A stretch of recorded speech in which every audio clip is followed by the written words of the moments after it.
정말 충격적인 일이 벌어졌습니다. 최근 하버드 대학교에서 한 학생과 교수의 토론이 강의실 전체를 뒤흔들었다고 합니다. 놀라운 건 그 학생이 바로 한국인이라는 점인데요. 이 사건 이후 학교 내에서는 한일 역사에 대한 뜨거운 논쟁이 이어지고 있으며 일부 학생들은 독도에 대한 정의를 다시 내려야 한다 라는 말까지 했다고 합니다. 대체 강의실에서 무슨 일이 있었던 걸까요? 안녕하세요. 저는 셀레나라고 합니다. 세계 최고 명문대학인 하버드 대학교 국제관계학과 3학년이죠.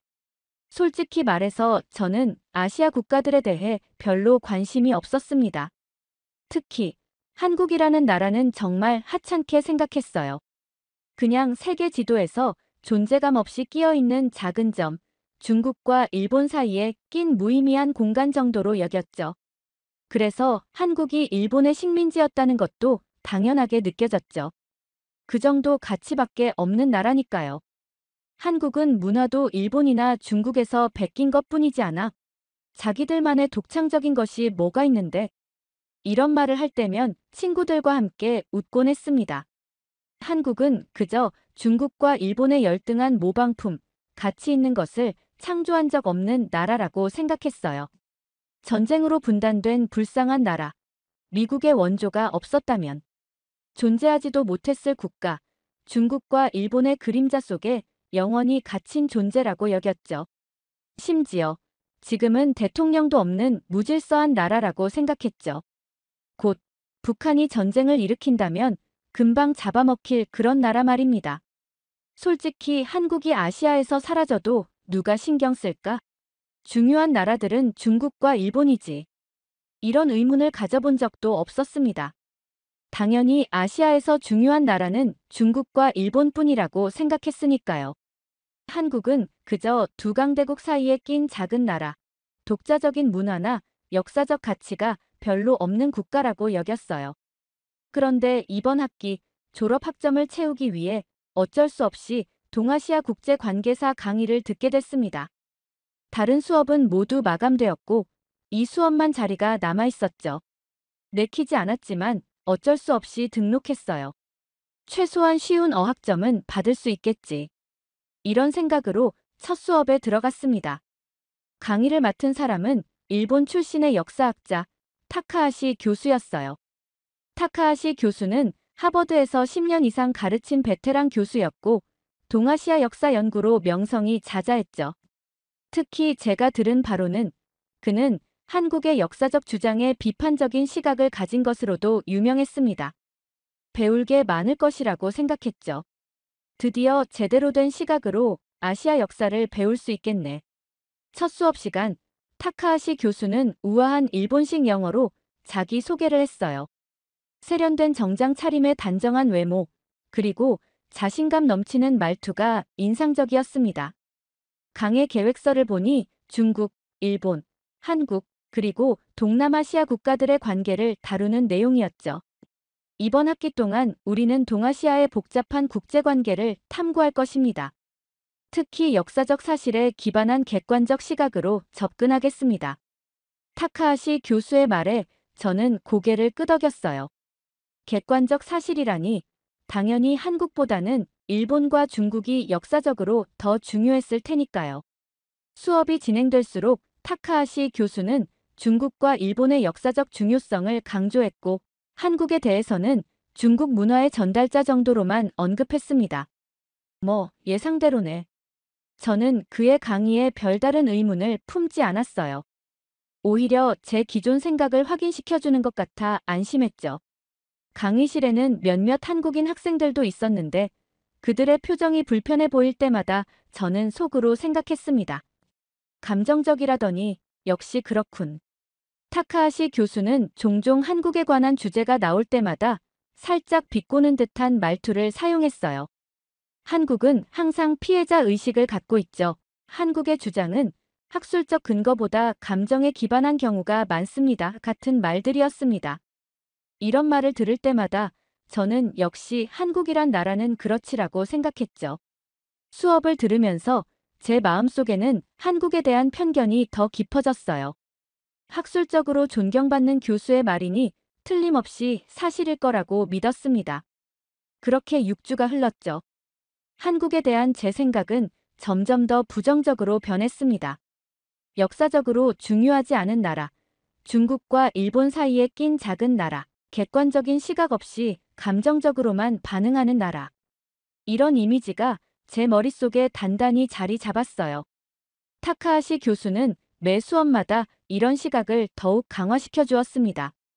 그는 언제나 객관적인 학문적 관점이라는 명목하에 한국의 역사적 주장을 하나씩 반박했어요. 그리고 저는 그의 모든 말을 의심 없이 받아들였죠. 한국은 자신들의 문화적 정체성을 과장하는 경향이 있습니다. 예를 들어, 많은 문화유산들이 사실은 중국이나 일본에서 유래했죠.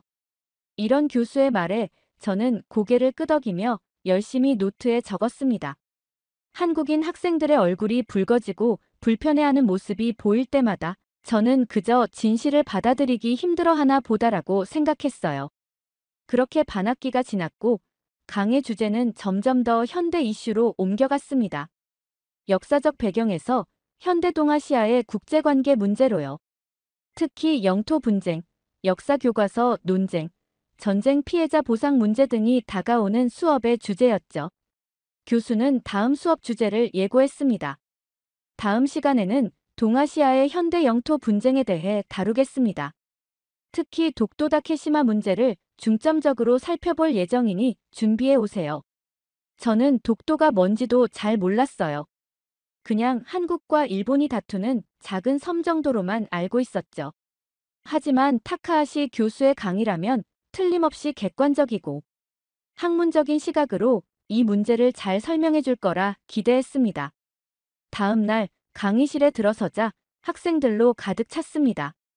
오늘 수업은 특별히 많은 학생들이 참석한 것 같았어요. 타카하시 교수는 평소보다 더 격식 있는 정장 차림으로 등장했고 칠판에는 굵은 글씨로 동아시아의 영토 분쟁이라고 적혀 있었습니다. 자, 오늘은 현대 동아시아에서 진행 중인 주요 영토 분쟁들에 대해 살펴보겠습니다. 타카하시 교수는 프로젝터를 켜고 지도를 보여주었어요. 처음에는 남중국해 분쟁, 쿠릴 열도 문제 등 다양한 영토 분쟁을 객관적으로 설명하는 듯 했죠. 저는 노트북을 펴고 열심히 필기했습니다. 역시 하버드 교수다워. 그렇게 생각했어요. 그런데 갑자기 슬라이드가 바뀌며 동해 한가운데 작은 섬의 사진이 나타났습니다. 독도 다케시마라는 제목과 함께요. 이제 한국과 일본 사이에 가장 민감한 영토 분쟁 중 하나인 독도, 일본명 다케시마 문제를 살펴보겠습니다. 타카하시 교수의 목소리가 미묘하게 달라졌어요. 더 단호해지고 감정이 섞인 듯한 느낌이었죠. 그의 눈빛도 달라졌습니다. 저는 이런 변화를 감지하고 고개를 들었어요. 독도는 역사적으로나 국제법적으로 일본 영토입니다. 한국이 불법 점거하고 있는 것이죠. 타카하시 교수가 단언하듯 말했습니다. 순간 강의실이 술렁였어요. 대부분의 학생들은 의아한 표정이었지만 일부는 교수의 말에 공감한다는 듯 고개를 끄덕였죠. 저도 그중 하나였습니다. 당연히 일본이 역사적으로 더 중요한 나라니까 한국이 불법으로 차지한 거겠지라고 생각했어요. 1905년 시마네현 고시에 따라 일본은 다케시마를 공식적으로 영토에 편입했습니다. 이는 국제법상 정당한 영토 편입 절차였죠. 타카하시 교수는 계속해서 역사적, 법적 근거를 제시하며 독도가 일본 영토라고 주장했어요. 그의 논리는 매우 확신에 차 있었고 학생들은 그의 말을 의심 없이 받아들이는 듯 했습니다. 저 역시 그랬어요. 한국은 제2차 세계대전 이후 이 섬을 불법적으로 점거했습니다. 그리고 그 이후로 계속 점거하고 있죠. 타카하시 교수의 목소리가 점점 더 날카로워졌어요. 학술적 분석이라기보다는 개인적인 주장처럼 들리기 시작했죠. 하지만 저는 여전히 의심하지 않았습니다. 그가 하버드의 교수이고 동아시아 역사 전문가니까요. 그런데 교수는 거기서 멈추지 않았어요. 독도 문제를 넘어 한국 전체를 비하하는 발언을 시작했습니다. 한국은 감정적으로 역사를 바라보기 때문에 국제사회에서 신뢰를 얻지 못합니다. 이 말에 강의실의 분위기가 더욱 긴장되었어요. 몇몇 한국인 학생들의 얼굴이 붉어졌죠. 하지만 타카하시 교수는 계속 말을 이어갔습니다. 한국은 객관적 사실보다 민족주의적 감정을 우선시합니다. 이러한 접근 방식으로는 국제 분쟁을 해결할 수 없죠. 저는 순간 당황했어요. 하버드의 강의실에서 그것도 저명한 교수가 이렇게 노골적으로 한 나라를 비하하는 발언을 하다니요. 지금까지 타카하시 교수의 말을 무비판적으로 받아들였지만 이건 좀 지나친 것 같다는 생각이 들었습니다. 강의실 안은 묘한 긴장감으로 가득 찼어요. 일부 학생들은 불편한 표정으로 서로를 쳐다봤고 다른 학생들은 열심히 필기를 계속했죠. 저는 그동안 한국에 대해 가졌던 자신의 편견이 타카하시 교수의 개인적인 감정에 영향받은 것은 아닐지 잠시 의문이 들었어요. 그때였습니다. 강의실 앞줄에 앉아있던 한 한국인 여학생이 천천히 손을 들었어요. 그녀는 침착한 표정이었지만 눈빛에는 단호함이 깃들어 있었습니다. 타카하시 교수가 한국을 비하하는 발언을 이어가는 동안 강의실 앞쪽에서 한 여학생이 조용히 손을 들었습니다. 그녀는 단정한 정장 차림의 긴 검은 머리를 가진 동양인 학생이었어요. 그녀의 표정은 차분했지만 눈빛에서는 강한 결의가 느껴졌습니다. 교수는 그녀를 발견하고 잠시 말을 멈췄어요. 강의실의 모든 시선이 그녀에게 향했습니다. 저도 호기심 어린 눈으로 그녀를 바라봤죠. 네, 질문이 있나요? 타카하시 교수가 약간 거만한 목소리로 물었습니다. 그녀는 천천히 일어났어요. 강의실은 완전한 침묵에 휩싸였습니다. 제 이름은 이지윤입니다. 그녀의 목소리는 조용했지만 강단이 느껴졌어요. 영어 발음이 완벽했고 자신감 있는 태도가 인상적이었습니다. 교수님, 지금 하신 말씀은 역사적 사실과 맞지 않습니다. 그녀의 말에 강의실 전체가 순간 정적에 휩싸였어요. 학생들은 놀란 표정으로 서로를 쳐다보았고 일부는 흥미롭다는 듯 고개를 들었습니다. 저는 그녀의 대담함에 놀랐어요. 하버드의 유명한 교수에게 감이 틀렸다고 라는 생각이 들었죠. 타카하시 교수는 코웃음을 치며 말했습니다. 아, 한국 학생이군요. 감정을 배제하고 객관적인 시각을 가져야겠죠? 그의 말투에는 비웃는 듯한 뉘앙스가 담겨 있었어요. 마치 그녀의 의견은 이미 감정적이고 주관적이라고 단정 짓는 듯했죠. 이 순간 저는 교수의 태도가 학문적이라기보다 개인적인 편견처럼 느껴졌습니다. 하지만 지유는 전혀 흔들리지 않았어요. 그녀의 표정은 여전히 차분했고 목소리도 흔들림이 없었습니다. 1951년 샌프란시스코 조약에서 독도는 한국 영토로 간주되었습니다. 교수님께서는 이 부분을 의도적으로 무시하고 계시네요. 그녀의 말은 단순한 반박이 아니라 구체적인 역사적 사실을 언급했어요. 강의실 안의 학생들은 더욱 집중하기 시작했고 몇몇은 노트북을 열어 그녀의 말을 검색하기 시작했습니다. 저도 궁금해져서 샌프란시스코 조약 독도라고 검색했어요. 타카하시 교수의 얼굴이 잠시 굳었습니다. 그는 명백히 당황한 기색을 보였지만 곧 태연한 표정을 지으며 반박했어요. 하지만 조약에서 독도가 명확히 한국 영토라고 명시되지 않았어요. 그 말은 독도가 한국 땅이라는 증거도 없다는 것이죠. 교수는 자신의 전문성을 내세우며 자신감 있게 말했지만 그의 목소리에서 미세한 불안감이 느껴졌습니다. 이전처럼 완벽하게 통제된 어조가 아니었어요. 지유는 잠시 생각하더니 차분하게 대답했습니다. 그렇다면 조약에 명시되지 않은 모든 섬이 주인 없는 땅이 된다는 말인가요? 그녀의 질문은 단순하면서도 교수의 논리를 정확히 공격했어요. 강의실이 다시 술렁였습니다. 학생들은 서로 작은 소리로 이야기를 나누기 시작했고 몇몇은 감탄하는 듯한 표정을 지었습니다. 저는 점점 지윤의 논리에 끌리기 시작했어요. 처음에는 그냥 감정적인 한국 학생의 반발이라고 생각했는데 그녀의 질문은 놀라울 정도로 논리적이었죠. 특히 교수의 주장을 그대로 받아들여도 그 논리적 결함을 지적한 방식이 인상적이었습니다. 타카하시 교수의 얼굴이 살짝 붉어졌어요. 그는 명백히 당황한 기색이었지만 여전히 전문가로서의 권위를 유지하려 노력했습니다. 물론 그렇지 않습니다. 하지만 독도의 경우 일본이 1905년부터 실효적으로 지배해왔다는 역사적 증거가 있어요.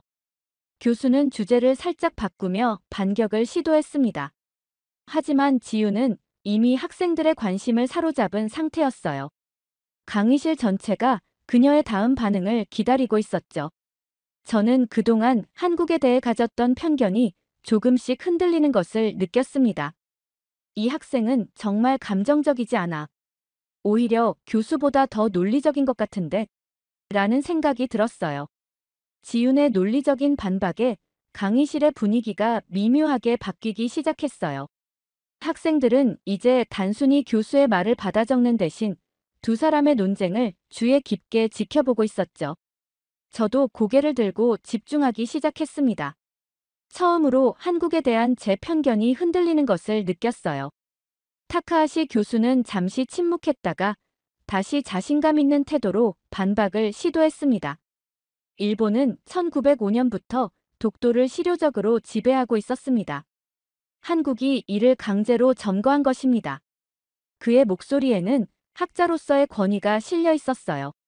마치 이 사실은 이미 학계에서 인정된 것이니 더 이상의 반박은 무의미하다는 듯한 어조였죠. 그는 자신있게 슬라이드를 넘겨 1905년 일본 정부의 공식 문서를 보여주었습니다. 그러자 지유는 피식 웃으며 대답했어요. 그녀의 미소에는 타카하시 교수의 논리적 허점을 꿰뚫어 본 사람의 여유가 담겨 있었습니다. 1905년이면 일본이 한국을 강제 점령하기 시작한 시기죠. 그 논리대로라면 그때 일본이 점령한 모든 한국 땅이 일본 땅이 되는 겁니까? 순간 강의실의 웃음소리가 터져 나왔어요. 몇몇 학생들은 서로를 쳐다보며 미소를 지었고 다른 학생들은 놀란 표정으로 교수의 반응을 지켜봤습니다. 저도 모르게 웃음이 나왔어요. 지윤의 반박은 너무나 명쾌했거든요. 타카하시 교수의 표정이 굳어졌습니다. 그의 이마에 땀이 맺히기 시작했고 안경을 다시 올리며 시간을 벌려는 듯 했어요. 그는 분명히 당황했지만 여전히 교수로서의 권위를 잃고 싶지 않은 듯 말을 이어갔습니다. 그건 다른 문제입니다. 우리는 지금 독도에 대해 이야기하고 있어요. 한국은 역사적으로 독도를 실효적으로 지배한 적이 없습니다. 그의 목소리가 약간 높아졌어요. 더 이상 차분한 학자의 어조가 아니라 자신의 주장을 방어하려는 필사적인 느낌이 묻어났습니다. 강의실 안에 긴장감이 고조되었죠. 그러자 지윤이 강한 어조로 말했습니다.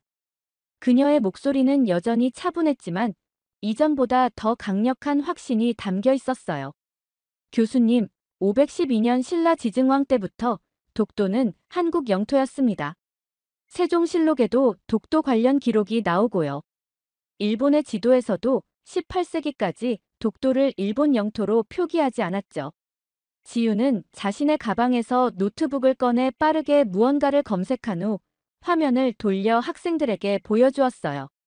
거기엔 고대 지도와 문헌 기록이 있었죠. 저는 놀랐습니다. 그녀는 준비가 철저했어요. 감정적인 반응이 아니라 역사적 증거를 바탕으로 차분하게 반박하고 있었거든요. 이건 1696년 일본 도토리번의 공식 문서입니다. 울릉도와 독도는 일본 땅이 아니다라고 명시하고 있어요. 강의실은 완전한 침묵에 빠졌습니다. 학생들은 이제 완전히 지윤의 말에 집중하고 있었고 몇몇은 빠르게 필기를 하기 시작했어요. 저도 그중 하나였습니다. 지금까지 한국에 대해 가졌던 제 생각이 잘못됐을 수도 있다는 의문이 들기 시작했거든요. 타카하시 교수는 말을 잇지 못했습니다. 그는 몇 번이고 입을 열었다 닫았지만 적절한 반박을 찾지 못하는 듯 했어요. 결국 그는 자료를 정리하며 시간을 벌려고 했죠. 강의실 분위기가 완전히 지윤에게 기울기 시작했어요. 학생들은 이제 그녀를 존경하는 눈빛으로 바라보고 있었습니다. 저도 그랬어요. 처음에는 감정적인 한국 학생이라고 생각했는데 그녀는 오히려 교수보다 더 학자다운 모습을 보여주고 있었거든요. 타카하시 교수는 마지막 시도를 했습니다. 그는 목소리를 가다듬고 다시 권위 있는 척 말했어요.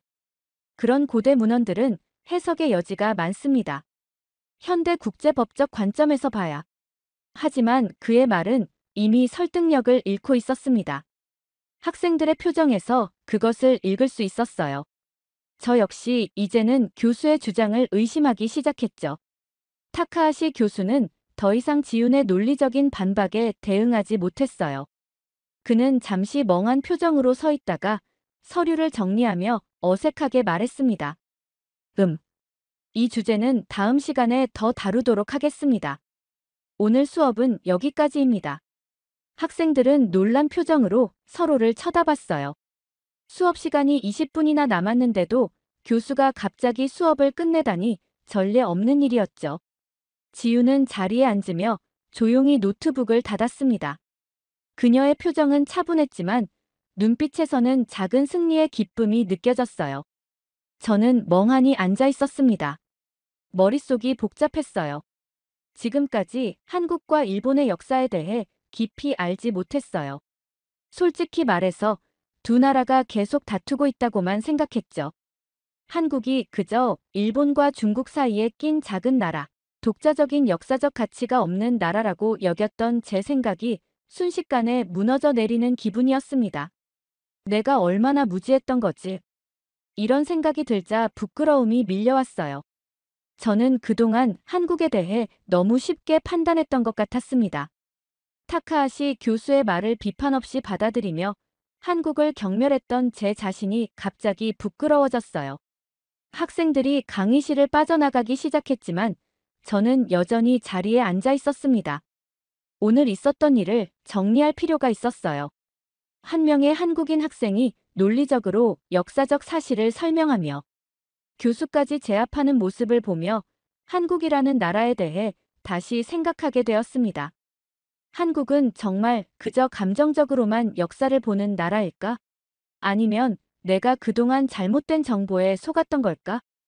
이런 생각이 들자 갑자기 더 많은 것을 알고 싶어졌어요. 객관적인 시각으로 한국의 역사와 문화를 배우고 싶다는 생각이 들었습니다. 그동안 가졌던 편견을 버리고 새롭게 시작하고 싶었어요. 강의실은 거의 비어가고 있었습니다. 지윤도 가방을 챙기고 나가려는 참이었어요. 저는 갑자기 결심했습니다. 용기를 내어 그녀에게 다가갔어요. 저기, 지윤. 그녀가 돌아보았습니다. 가까이서 보니 그녀는 생각보다 더 자신감 있어 보였어요. 단정한 외모와 지적인 분위기가 느껴졌습니다. 네. 그녀가 미소를 지으며 대답했어요. 저는 약간 떨리는 목소리로 말했습니다. 아까 정말 대단했어. 난 한국에 대해 잘 몰랐는데 내 말을 듣고 다시 공부해봐야겠다는 생각이 들었어. 솔직히 말하는 것이 조금 부끄러웠지만 저는 진심이었어요. 그녀의 논리적인 태도와 지식에 감명받았거든요. 지우는 더 환하게 미소를 지으며 말했습니다. 역사는 감정이 아니라 사실로 보는 거야. 관심이 있다면 언제든 이야기해줄게. 그녀의 친절한 반응에 저는 안도했어요. 제가 그동안 한국인들을 얼마나 잘못 판단했는지 다시 한번 깨달았죠. 감정적이고 논리가 부족하다고 생각했던 제 편견이 완전히 틀렸다는 것을 지윤이 증명했으니까요. 정말. 그럼 혹시 다음 주에 같이 커피 마시면서 이야기할 수 있을까? 저는 용기를 내어 제안했습니다. 한국에 대해, 그리고 동아시아 역사에 대해 더 배우고 싶었어요. 특히 편향되지 않은 시각으로 말이죠. 물론이지. 화요일 오후는 어때? 지윤이 대답했어요. 우리는 번호를 교환했고 다음 만남을 약속했습니다. 강의실을 나오면서 저는 마음이 한결 가벼워진 것을 느꼈어요. 지금까지 제가 가지고 있던 한국에 대한 생각이 얼마나 왜곡되어 있었는지 깨닫게 되었거든요. 세상엔 내가 모르는 것이 너무 많구나. 저는 도서관으로 향했습니다. 한국 역사에 관한 책을 찾아보기로 했어요. 이제부터는 누군가의 말을 맹목적으로 믿기보다 스스로 공부하고 판단하기로 결심했습니다. 타카하시 교수의 강의를 들으면서 가졌던 편견과 선입견들이 하나씩 무너지기 시작했어요. 그날 저는 처음으로 한국 역사책을 펼쳐보았습니다. 그리고 그것은 제 인생의 작은 전환점이 되었어요. 도서관에 도착해서 관련 서적을 찾아보는 동안 제 머릿속에는 지윤의 자신감 있는 모습이 계속 떠올랐어요. 그녀가 보여준 것은 단순한 애국심이 아니라 사실에 기반한 논리적인 주장이었습니다. 그것이 제가 한국을 다시 보게 된 결정적인 이유였죠. 역사는 감정이 아니라 사실로 보는 거야. 지윤의 이 말이 제 머릿속에 깊이 새겨졌습니다. 지윤과의 약속날이 다가왔습니다. 그 사이 저는 도서관에서 수많은 시간을 보냈어요. 한국 역사책, 독도 관련 자료, 일본의 한국 점령 시기에 관한 문헌들을 찾아 읽었죠. 진실을 알고 싶다는 갈망이 컸습니다. 마침내 화요일, 약속 장소인 카페에 도착했을 때 지윤은 이미 자리에 앉아 있었어요. 그녀는 미소를 지으며 저를 맞이했습니다. 책을 많이 읽었나 봐. 지윤이 제가 든 책들을 보며 물었어요. 응, 정말 많은 것을 알게 됐어. 특히 일본이 한국을 점령했던 역사에 대해서. 저는 솔직하게 대답했죠.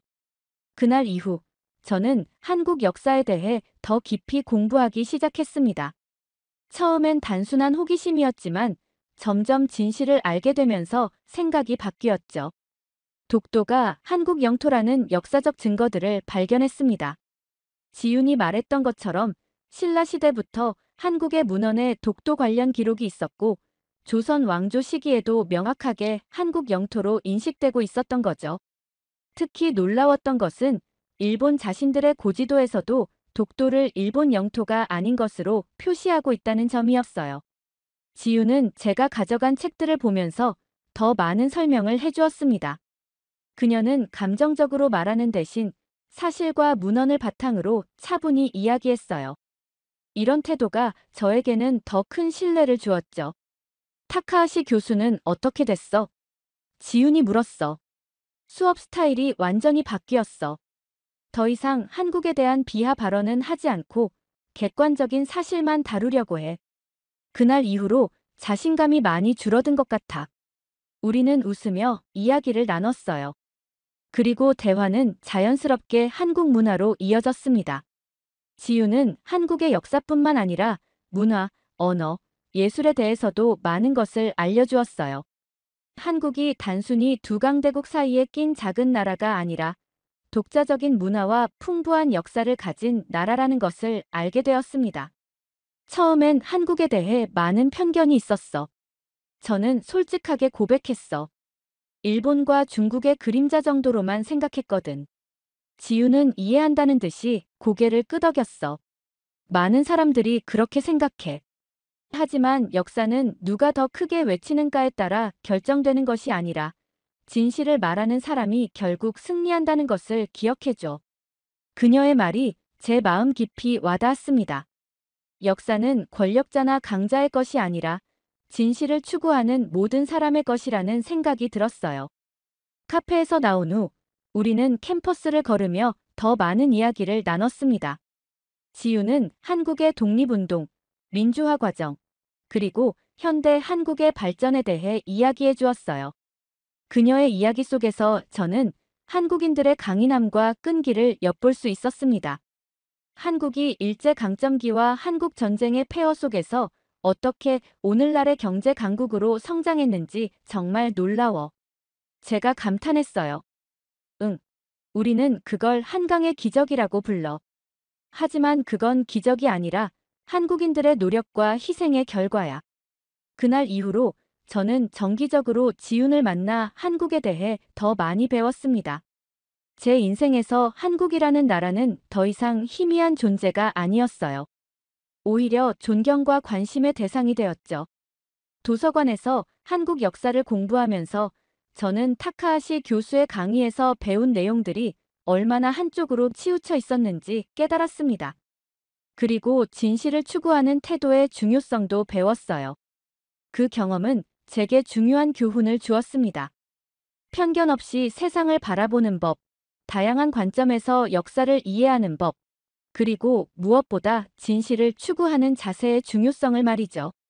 그 강의가 있었던 날로부터 한 학기가 지났습니다. 저는 많은 것이 변했어요. 한국에 대한 제 생각은 완전히 달라졌고, 역사를 바라보는 시각도 크게 바뀌었죠. 지훈과는 좋은 친구가 되었습니다. 우리는 자주 만나 이야기를 나누었고, 서로의 문화에 대해 배웠어요. 저는 한국어도 조금씩 배우기 시작했고, 한국 역사에 대해 더 깊이 공부했죠. 오늘은 타카하시 교수의 마지막 수업이었습니다. 그는 학생들에게 한 학기 동안 배운 것을 정리해달라고 요청했어요. 저는 이 수업에서 가장 중요한 것을 배웠습니다. 제가 말했어요. 역사는 단순한 감정 싸움이 아니라 진실과 논리에 기반해야 한다는 것을요. 강의실이 조용해졌습니다. 저는 그날 지훈이 보여준 모습을 떠올리며 말을 이어갔어요. 지훈이 보여준 침착하고 논리적인 태도는 그 어떤 감정적 주장보다 강력한 힘을 가지고 있었습니다. 그리고 저는 깨달았습니다. 진실을 이야기하는 사람이 결국 승리한다는 것을요. 처음에 저는 한국에 대한 깊은 편견을 가지고 있었습니다. 그저 일본과 중국 사이에 끼인 작은 나라, 역사적 가치도 별로 없는 국가라 여겼죠. 하지만 지훈을 만나고 그녀가 보여준 논리적이고 침착한 모습을 통해 제 모든 편견이 하나둘 무너져 내렸어요. 이제 저는 한국을 완전히 다른 시각으로 바라보게 되었습니다. 독자적인 문화와 풍부한 역사를 가진 자랑스러운 나라로요. 무엇보다 감사한 것은 한국을 새롭게 알게 되면서 제 시야가 훨씬 넓어졌다는 점입니다. 한 나라에 대한 편견이 깨지는 과정은 세상을 바라보는 제 시각 전체를 바꿔놓았어요. 이 모든 변화를 가져다 준 한국, 그리고 지훈에게 마음 깊이 감사함을 느낍니다. 말도 안 되는 일이 일어났습니다. 미국과 유럽이 신뢰하던 중국의 AI 기술인 딥시크가 사기라는 충격적인 증거가 공개된 겁니다. 더욱 놀라운 사실은 이 거대한 거짓을 밝혀낸 결정적 증거를 제공한 곳이 바로 한국이라는 점인데요. 대체 무슨 일이 있었던 걸까요? 안녕하세요. 저는 미국의 탐사 저널리스트 에릭 존슨입니다. 지난 15년간 국제 경제와 기술 분야의 스캔들을 취재해왔죠. 그런데 최근 제 눈을 사로잡은 뉴스가 있었습니다. 중국 AI 기술, 미국을 추월하다. 이런 헤드라인들이 연일 쏟아져 나왔습니다. 처음엔 믿기 힘들었어요. 하지만 월스트리트 저널, 뉴욕타임스 같은 주요 언론사들도 비슷한 논조의 기사를 내보냈죠. 특히 중국의 딥시크 연구소가 개발했다는 AI 모델의 성능은 정말 놀라웠습니다. 제가 소속된 언론사의 편집장이 저를 불렀어요. 에릭, 자네가 중국으로 가야겠네. 이 AI 혁명의 현장을 직접 취재해야 해. 마침 딥시크 연구소에서도 직접 연락이 왔더군요. 저를 초청해 그들의 AI 기술을 취재해달라는 거였습니다. 솔직히 말하면 흥분됐어요. 세계 최고 수준이라는 중국의 AI 기술을 직접 볼 수 있다니 말이죠. 게다가 실리콘밸리의 전문가들조차 이제 AI 혁신의 중심이 중국으로 옮겨갔다고 인정하는 상황이었습니다. 물론 그 연락을 받기 전까지는 말이죠. 중국 취재 준비가 한창이던 어느 날, 저는 제 인생을 뒤흔들 한 이메일을 받게 되었습니다. 바로 한국의 AI 연구진들이 저의 예비 기사를 보고 중국의 기술력에 대한 의문을 제기해온 거예요. 그 교수는 이렇게 말했습니다. 딥시크의 발표 내용을 분석해보면 수상한 점이 많습니다. 실제 검증 없이 과대 홍보되고 있어요. 특히 그들이 주장하는 AI 성능 지표는 신뢰하기 어렵죠. 한국과학기술원의 연구원도 비슷한 의견이었습니다. 데이터 처리 방식이 불투명하고 성능 평가 기준도 모호합니다. 좀 더 철저한 검증이 필요해요. 이대로 넘어가면 큰 문제가 될 수 있습니다. 하지만 저는 한국의 이런 지적들이 우습게 느껴졌습니다. 중국이라는 거대 시장을 견제하려는 작은 나라의 시기심이라고밖에 볼 수 없었거든요. AI 기술이라면 모를까 K-팝이나 드라마를 이야기하라고 하고 싶었죠. 게다가 미국의 주요 언론들도 중국의 기술력을 인정하고 있었으니까요. 세계 2위 경제 대국과 작은 나라의 말 중 어느 쪽을 믿어야 할지는 너무나 자명했습니다. 제 판단이 얼마나 오만했는지 그때는 전혀 몰랐죠. 며칠 뒤 베이징행 비행기를 타면서도 설렜습니다. 세계를 놀라게 할 취재가 될 거라 확신했으니까요. 하지만 동시에 마음 한켠이 불편했어요. 한국 연구진들의 경고가 자꾸 떠올랐기 때문입니다. 실리콘밸리가 무너지고 중국이 AI 패권을 잡게 된다는 이 충격적인 변화가 정말 사실일까요? 아니면 제가 뭔가를 놓치고 있는 걸까요? 베이징 공항이 가까워질수록 긴장감이 커졌습니다. 이제 곧 모든 것이 밝혀질 테니까요. 저는 노트북을 꺼내 지금까지 수집한 자료들을 다시 한번 검토했습니다. 한국 연구진들의 의심, 중국 측의 화려한 홍보, 그리고 그 사이에 숨겨진 진실. 제 직감이 말했습니다. 이번 취재는 분명 평소와는 다를 거라고요. 하지만 그때의 저는 아직 몰랐습니다. 이 취재가 제 인생을 완전히 뒤바꿔 놓게 될 거라는 사실을요. 베이징 공항에 내리자마자 저를 맞이한 건 딥시크 연구소의 환영 인파였습니다. 현지 언론사 기자들까지 마치 국빈을 맞이하는 듯한 진풍경이 펼쳐졌어요. 검은색 리무진이 저를 기다리고 있었습니다. 연구소 대외협력 책임자 장 박사가 차 안에서 거침없이 선언했습니다.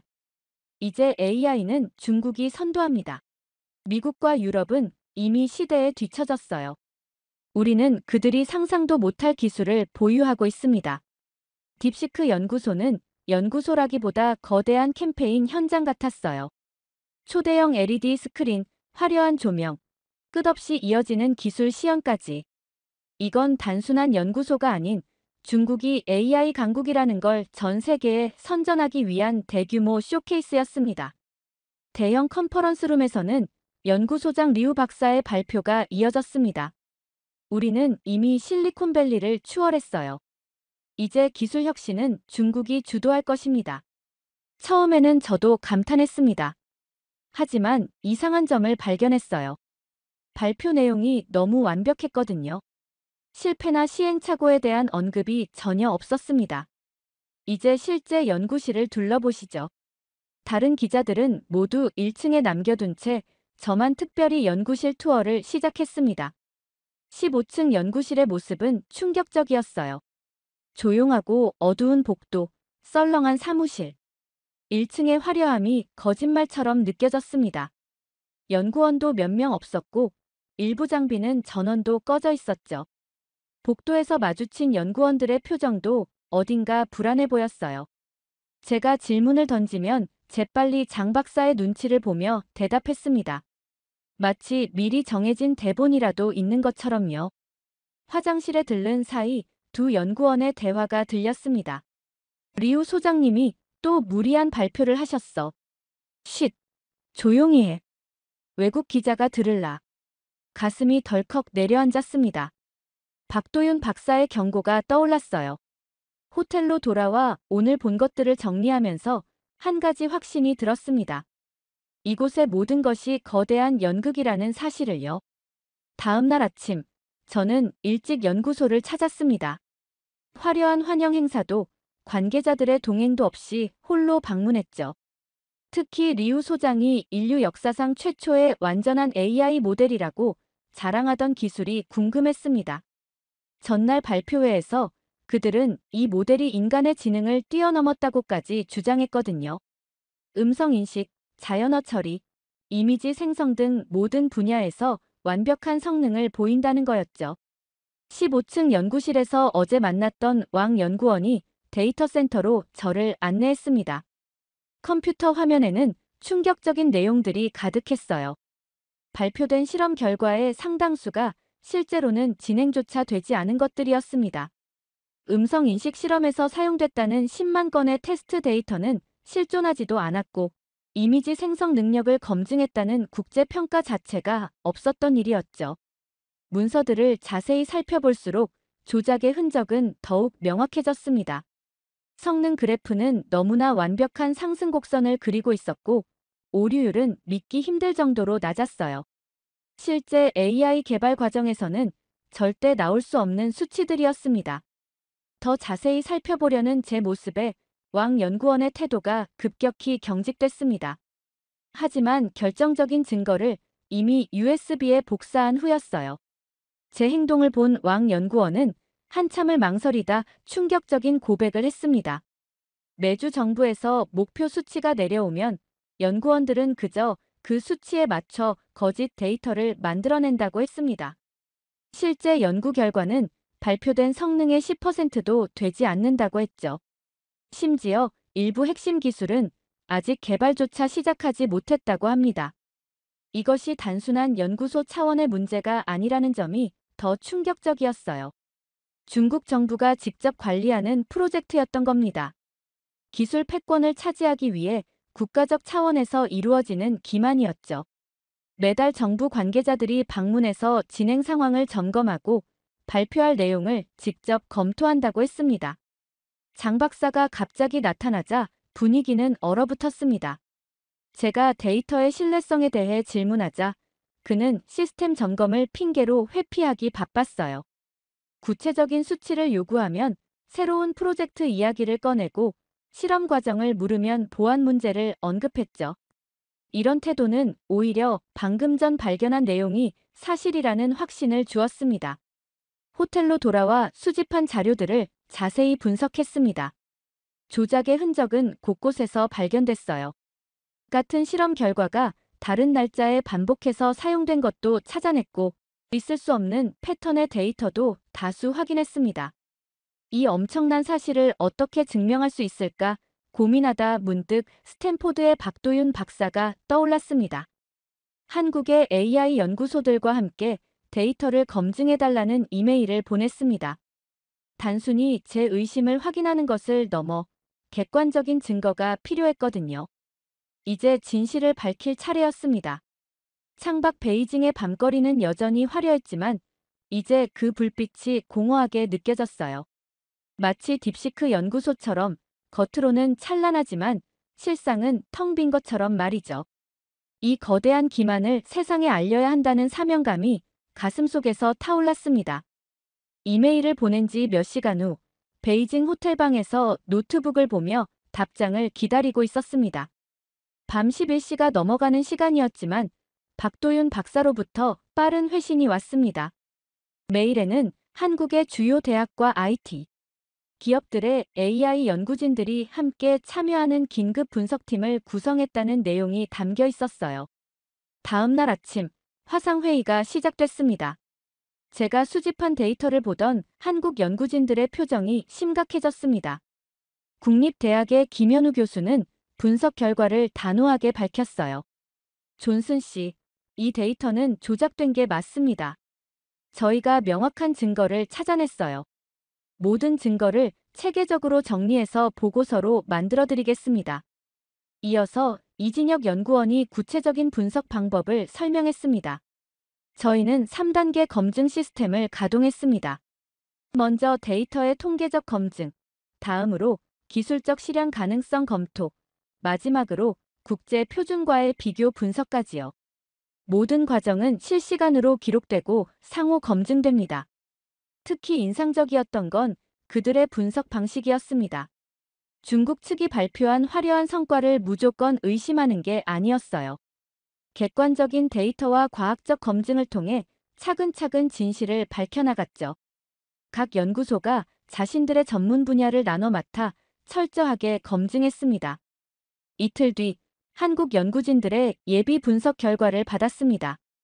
그들은 딥시크의 AI 모델이 실제로는 기초적인 기계학습 수준에 불과하다는 것을 수학적으로 증명해냈어요. 발표된 성과의 90% 이상이 조작되었다는 명백한 증거를 찾아낸 겁니다. 분석 과정에서 더 놀라웠던 건 한국 연구진들의 체계적인 협업 시스템이었습니다. 각 기관이 자신들의 연구 데이터를 공개하고 서로의 분석을 검증하며 모든 과정을 문서화했어요. 이런 투명성은 제가 중국에서 본 것과는 완전히 달랐습니다. 특히 인상 깊었던 건 한국의 대형 IT 기업 연구소였어요. 그들은 자체 개발한 AI 모델의 성능 측정 방식과 한계점까지 솔직하게 공개했습니다. 우리도 비슷한 문제를 겪었지만 실패를 숨기지 않고 그것을 배움의 기회로 삼았다는 연구원의 말이 가슴에 와 닿았어요. 다른 기업의 연구진도 놀라웠습니다. 그들은 AI 윤리 가이드라인을 바탕으로 연구를 진행하고 있었어요. 기술의 발전 못지않게 윤리적 검증을 중요하게 여기는 모습이 인상적이었죠. 성과를 과대 포장하지 않고 실제 기술의 한계를 명확히 인정하는 태도였습니다. 한국 연구진들과 매일 화상회의를 하면서 저는 그들의 연구 문화에 점점 더 깊은 인상을 받았습니다. 실패를 두려워하지 않고 과정의 투명성을 중시하며 윤리적 기준을 지키려 노력하는 모습이었어요. 화려한 선전 없이도 진정한 혁신을 이뤄내고 있었던 겁니다. 한 주가 지날 무렵 한국 연구진들은 최종 분석 보고서를 완성했습니다. 100페이지가 넘는 이 보고서는 딥시크의 기만을 명백히 증명하는 동시에 현재 AI 기술의 진정한 한계와 가능성을 객관적으로 제시했어요. 그러나 저는 여기서 그치고 싶지 않았습니다. 보고서를 읽으며 한 가지 결심이 섰어요. 직접 한국의 연구소들을 방문해서 그들의 실제 연구 현장을 취재하고 싶었습니다. 화상으로만 보았던 그들의 투명한 연구 과정을 직접 확인하고 싶었거든요. 박도윤 박사에게 제 생각을 전했습니다. 한국의 AI 연구 현장을 직접 취재하고 중국과의 차이점을 세계에 알리고 싶다고요. 그의 답장은 간단했습니다. 언제든 환영합니다. 우리에겐 숨길 것이 없으니까요. 베이징의 호텔 창밖을 바라보며 생각했습니다. 화려한 쇼케이스로 세계를 현혹하려는 중국과 묵묵히 진정한 혁신을 추구하는 한국. 이 극명한 차이를 세상에 알려야 한다는 사명감이 들었어요. 그러나 쉽지 않을 거란 걸 알았습니다. 중국은 결코 이 사실이 드러나는 걸 원하지 않을 테니까요.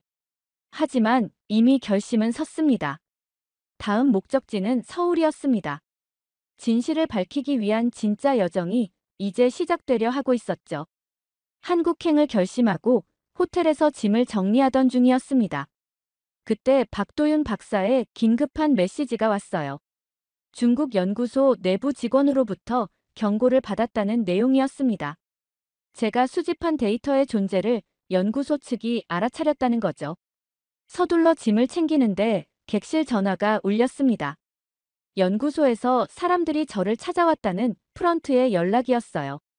즉시 비상계단을 통해 지하주차장으로 빠져나와 공항으로 향했습니다. 공항은 평소와 달랐습니다. 보안 요원들이 출국장 주변을 예의주시하고 있었어요. 체크인 카운터에서는 직원이 제 여권을 유난히 오래 보더니 어디론가 전화를 걸었습니다. 그때 옆에 서 있던 한국인 사업가가 갑자기 제게 말을 걸었어요. 에릭, 자네 맞나? 이런 곳에서 만나다니. 처음 보는 사람이었지만 그의 눈빛에서 무언가를 직감했습니다. 내 친구인 척 하세요. 여행 온 것처럼 자연스럽게 행동하시면 됩니다. 우리는 마치 오랜 친구처럼 대화를 나누며 체크인을 마쳤어요. 하지만 보안 검색대에서 또다시 위기가 찾아왔습니다. 보안 요원들이 제 노트북과 가방을 정밀 검사하겠다고 나섰어요. 한국인 사업가가 재빨리 자신의 회사 명함을 꺼내며 말했습니다. 이 친구는 우리 회사 컨설턴트입니다. 급한 회의 자료가 있어 서울로 가는 중입니다. 간신히 검색대를 통과했지만 뒤에서는 검은 정장 차림의 남자들이 우리를 쫓아오고 있었습니다. 마지막 탑승콜이 울리는 가운데 우리는 가까스로 비행기에 올랐어요.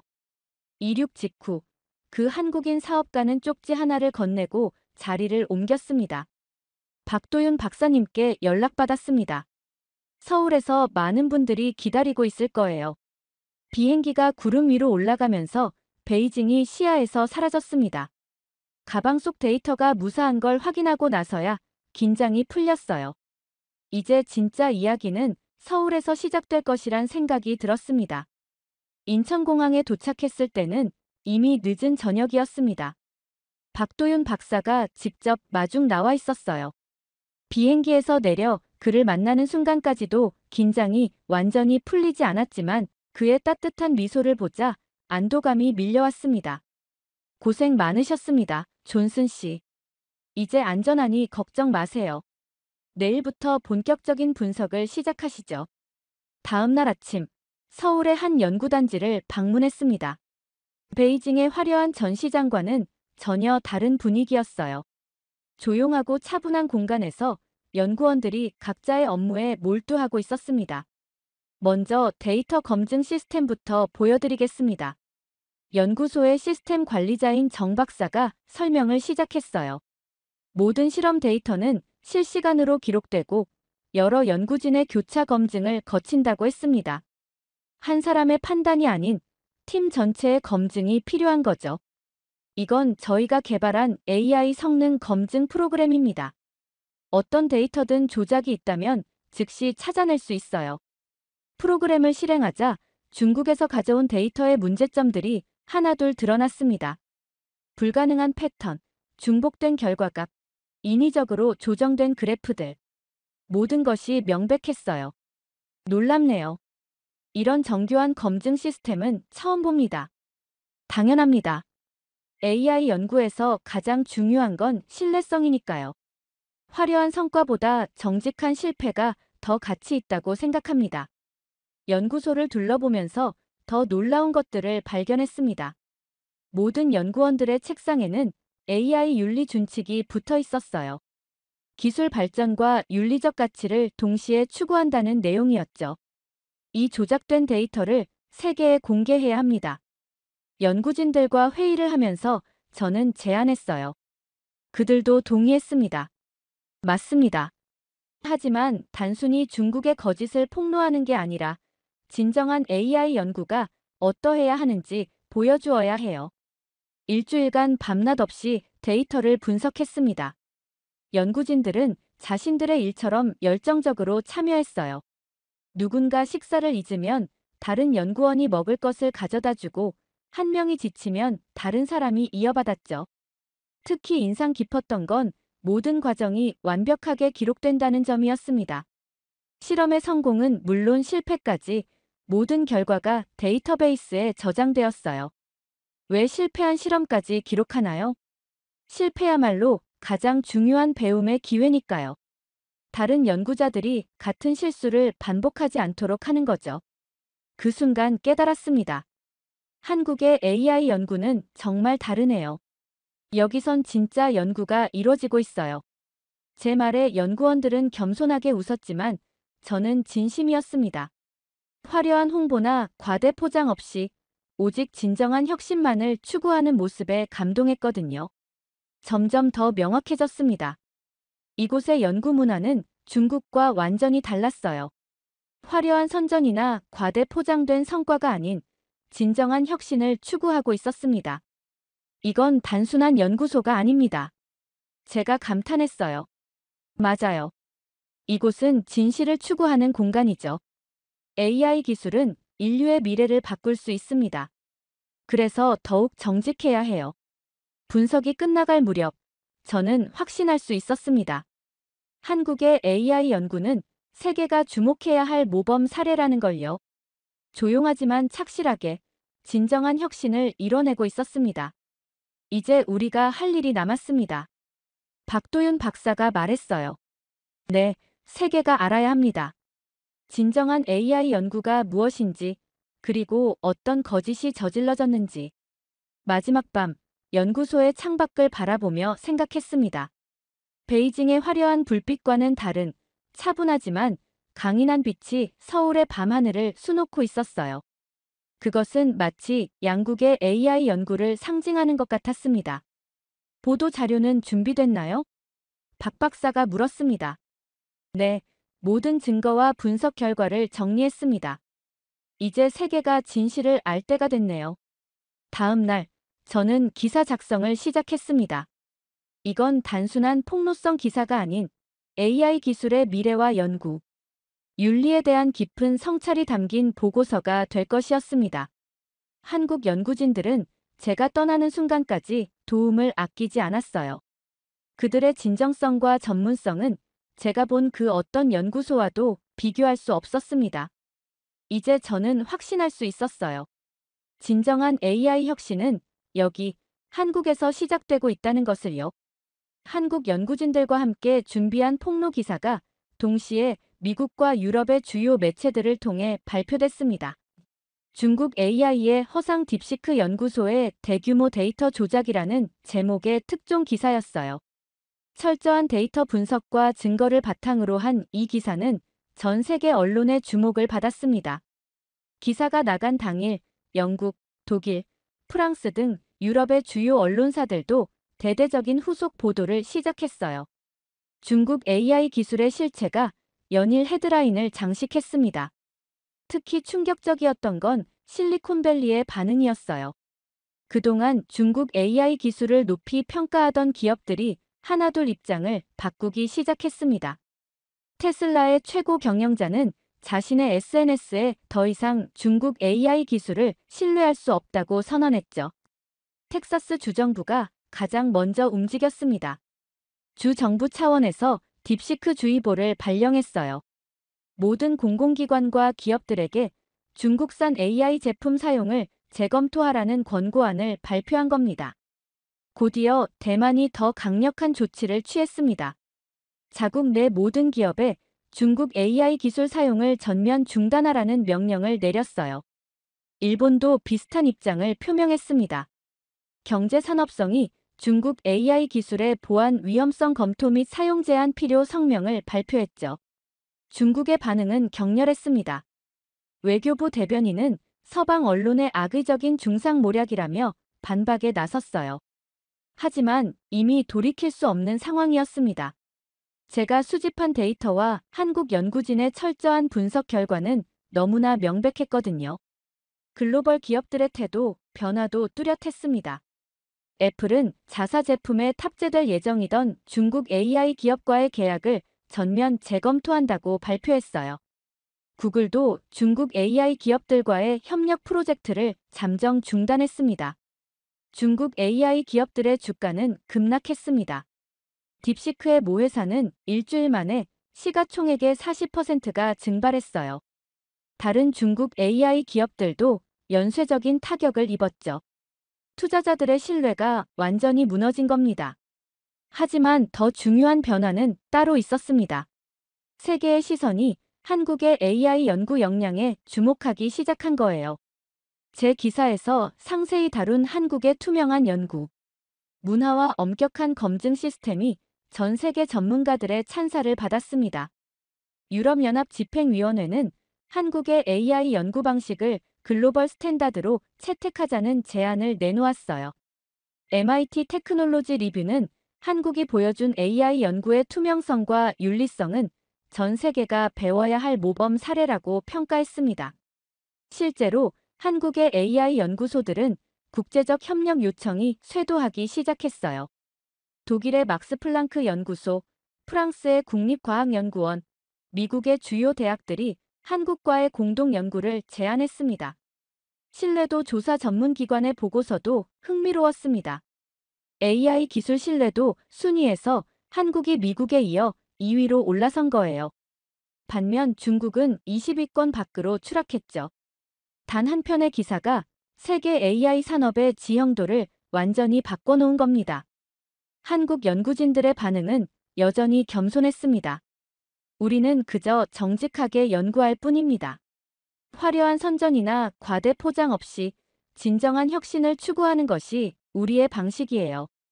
저는 지금도 매일 한국의 연구진들과 연락을 주고받습니다. 그들의 진정성과 열정이 세상을 바꿀 수 있다는 걸 직접 목격했으니까요. 이제 AI 기술의 새로운 장이 열리고 있습니다. 그리고 그 중심에 한국이 있습니다. 기사가 발표된 후 세계 AI 시장의 판도가 완전히 바뀌었습니다. 중국의 몰락은 예상보다 빨랐어요. 딥시크는 물론이고 중국의 주요 AI 기업들이 줄줄이 신뢰도 추락을 겪었습니다. 중국 AI의 몰락, 한국이 새로운 AI 강자로 떠오르다. 이 극적인 변화는 세계 IT 업계를 충격에 빠뜨렸습니다. 불과 얼마 전까지만 해도 중국의 AI 기술력을 맹신하던 글로벌 기업들과 미디어들이 이제는 한국의 기술력과 연구 윤리를 극찬하기 시작했어요. 중국 AI의 몰락과 한국의 부상이 이토록 극명하게 대비될 줄은 아무도 예상하지 못했습니다. 저는 한국에 계속 머물기로 결정했습니다. 편집장에게 한국 주재 특파원으로 남고 싶다고 요청했죠. 더 깊이 있는 취재가 필요하다고 느꼈기 때문입니다. 단순히 중국의 기만을 폭로하는 것에서 그치지 않고 진정한 AI 혁신이 어떤 모습이어야 하는지 세계에 알리고 싶었어요. 한국의 연구진들은 저의 결정을 환영했습니다. 오히려 그들에게도 제가 필요했던 것 같아요. 투명하고 윤리적인 연구 과정을 세계에 알릴 수 있는 통로가 되어줄 사람이 필요했던 거죠. 매일매일이 새로운 발견의 연속이었습니다. 한국 연구진들이 개발 중인 새로운 AI 기술들은 놀라웠어요. 중국이 선전했던 것처럼 화려하지는 않았지만 실제로 작동하는 혁신적인 기술들이었습니다.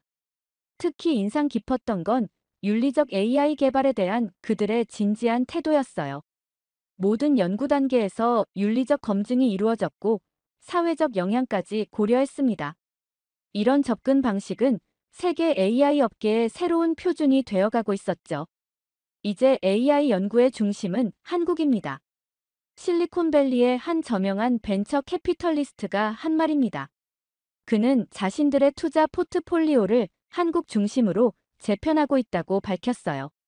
다른 글로벌 투자자들도 비슷한 행보를 보였습니다. 한국의 AI 스타트업들도 급성장하기 시작했습니다. 투명한 연구 문화와 실질적인 기술력을 인정받은 덕분이었죠. 특히 AI 윤리 기준을 만들어가는 과정에서 한국이 주도적인 역할을 하게 된 것은 매우 의미 있는 변화였습니다. 우리는 이제 시작입니다. 박도윤 박사의 말이 기억에 남습니다. 진정한 AI 혁신은 기술과 윤리가 조화를 이룰 때 가능합니다. 한국이 그 길을 보여줄 수 있기를 바랍니다. 저는 여전히 한국에서 취재를 이어가고 있습니다. 중국의 AI 산업은 회복의 기미를 보이지 않고 있어요. 반면 한국은 명실상부한 AI 강국으로 자리매김했습니다. 얼마 전 국제 AI 컨퍼런스가 서울에서 열렸습니다. 전 세계의 연구자들이 모여 한국의 연구 방식을 배우려 했죠. 한때 중국의 기술력을 맹신했던 제가 이제는 한국의 진정성 있는 혁신을 세계에 알리는 역할을 하고 있다는 게 감개무량합니다. 되돌아보면 모든 게 운명 같습니다. 중국에서의 위험천만했던 취재, 한국 연구진들과의 만남, 그리고 지금의 제 위치까지. 이 모든 과정이 세계 AI 산업의 판도를 바꾸는 큰 변화를 만들어냈습니다. 저는 매일 아침 서울의 연구소로 출근합니다. 이제는 단순한 취재가 아닌 역사의 한 페이지를 기록하는 일이라고 생각해요.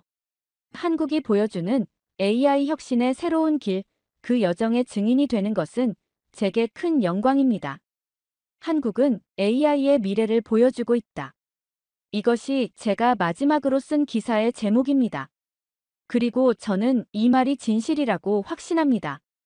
기술의 발전과 윤리적 가치의 조화, 투명성과 신뢰성의 중요성. 한국이 보여준 이 모든 것들이 앞으로 AI 발전의 이정표가 될 것입니다. 처음 한국에 왔을 때 저는 작은 나라의 기술력을 의심했습니다. 하지만 이제는 압니다. 진정한 혁신은 크기가 아닌 진실성에서 나온다는 것을요. 한국은 저에게 기술보다 중요한 것이 정직과 신뢰라는 교훈을 가르쳐 주었습니다. 그리고 이 교훈은 제 남은 기자 생활의 나침반이 될 것입니다.